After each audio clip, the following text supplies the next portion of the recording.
ان کا ایک اور سوال ہے، وہ کہتے ہیں کہ جمعے کے روز خطبے وغیرہ کے دوران کیا صفوں میں بیٹھنا ضروری ہے یا انسان دیوار سے ٹیک لگا کر بھی بیٹھ سکتا ہے؟ یہ درست ہے؟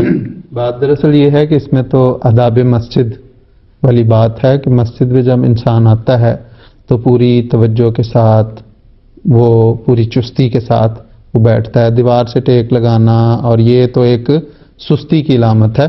اور جس طرح نماز میں آنکھیں بند کرنے سے منع کیا اور حضرت مسیح علیہ السلام نے فرمایا کہ مومن کا کام ہے کہ وہ چست ہو اور آنکھیں بند کرنا سستی پیدا کرتا ہے، اس طرح جب انسان جمعہ کے لیے آیا ہے تو نماز کے آداب میں سے ہے کہ صفوں میں ترتیب کے ساتھ بیٹھے، اور خاص طور پر جب خطبہ جمعہ ہو رہا ہے تو امام کی طرف اس کی توجہ، اس کا چہرہ ہونا چاہیے.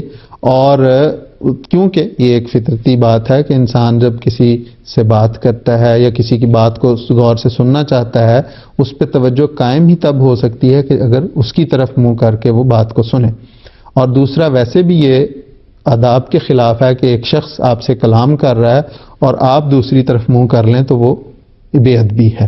تو اس ساری صورتوں کو سامنے رکھتے ہوئے مسجد میں اس طرح بیٹھنا ترتیب کے ساتھ، صفوں میں چستی کے ساتھ، یہ تو درست ہے. لیکن اگر کوئی مجبوری ہے تو اس طرح دیوار کے ساتھ ٹیک لگا لینا کہ آخری صف میں مثال کے طور پر وہ بیٹھا ہوا ہے تو وہاں وہ ٹیک لگا لیتا ہے، تو ٹیک لگانا کوئی حرام نہیں ہے.